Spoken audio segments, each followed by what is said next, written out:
Welcome to The Explainer. We're jumping right in today because we are on a mission to completely master some foundational grammar from Lesson 23. Now, I know the word grammar can sometimes sound, well, a little intimidating, but we're going to completely change how you look at it today.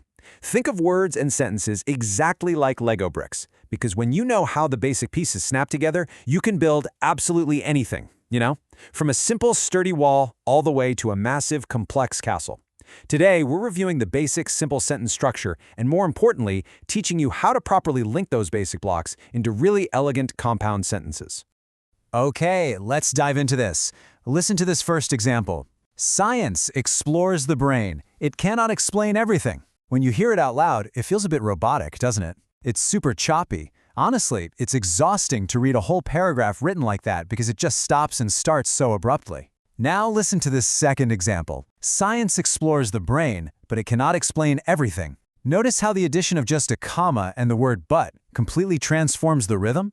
It beautifully connects those two ideas into one flowing thought. And this is exactly why mastering sentence structure matters so much. It's literally the difference between your writing sounding like a sputtering old engine and a smooth, gliding sports car. Section 1. The building blocks of writing.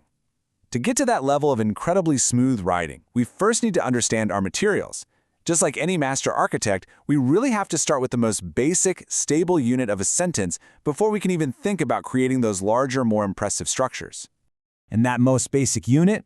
It's what we call an independent clause. Essentially, it is a functional unit of language with one subject-verb relationship that can stand totally alone as a sentence. Honestly, you can just think of an independent clause as a simple sentence.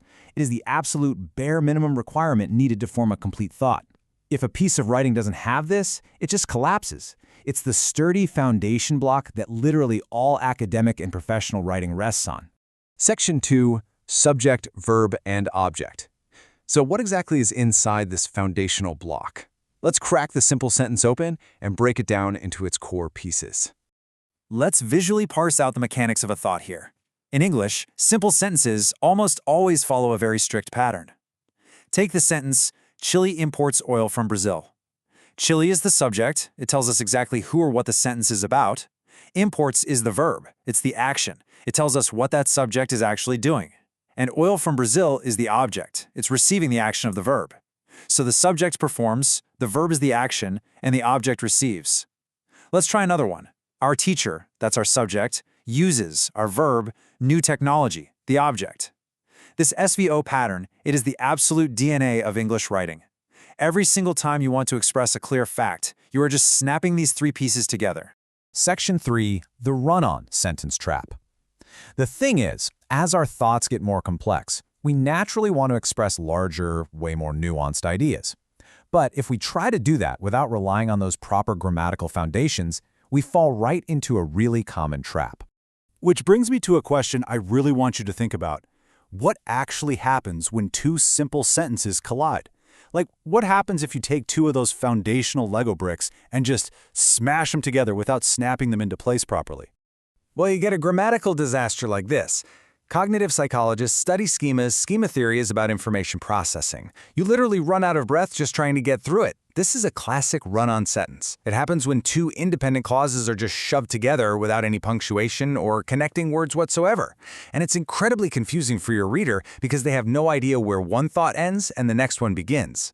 To fix a run-on sentence like this, we need a very special kind of grammatical glue to safely connect them. Something more like this. Cognitive psychologists study schemas, and schema theory is about information processing. See how much better that is? Section 4. Meet the coordinators. Let's go ahead and formally introduce that grammatical glue I just mentioned so we can start building out our sentence structure the right way. We call this magical glue a coordinator. Also known as a coordinating conjunction, a coordinator is simply a word that joins two equal units of language together. When you use a coordinator to join two independent clauses, again, two of those simple sentence blocks we talked about earlier, you create what is called a compound sentence. These coordinators are the essential connectors that allow you to build much longer, way more sophisticated thoughts without ever confusing your reader. Now, the crucial point here is that you can't just use any old glue. You have to choose the right one for the job. We have the big three coordinators used constantly in English academic writing. First up, we have and. You use and when you want to add information, basically when your second block builds directly on top of the first one. Second, we have but. You use but to show a contrast or a totally different idea. It signals to the reader, hey, watch out, the direction is shifting. And finally, we have or. You use or to connect different possibilities or alternatives. The specific coordinator you choose completely dictates the relationship between your two sentence blocks. Section 5. Crafting compound sentences. Now that we've got our simple sentence blocks and our coordinator glue ready to go, let's see exactly how to assemble these elegant compound sentences step by step. If we map out the exact formula, we basically have three components. You have independent clause 1, your conjunction or coordinator sitting right in the middle, and then independent clause 2. Take this example. Chile exports copper. That's a complete, simple sentence. Then we add our glue, and. Then we add our second simple sentence. Brazil exports sugar. Boom! Two separate facts joined perfectly into one flowing compound sentence. But if you look really closely at how these are built, there's a tiny but absolutely critical detail that has to happen right before that connecting word. And that detail is the comma rule. This is a vital mechanical detail that trips up so many writers.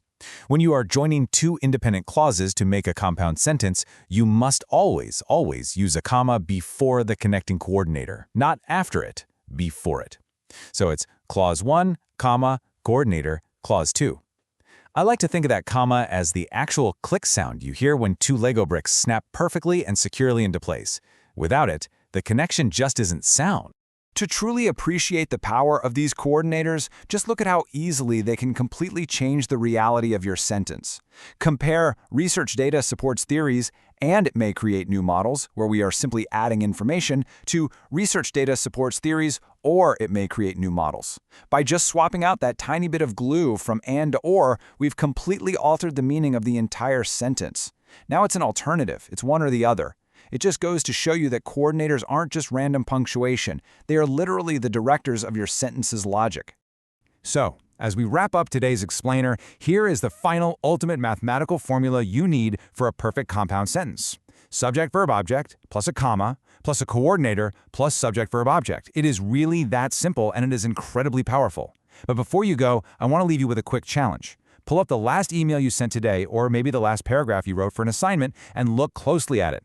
Did you intentionally build your sentences using this exact formula, or did you just crash a bunch of thoughts together and hope for the best? Because once you master this formula, your writing will instantly become clearer, stronger, and far more engaging. Thanks for joining.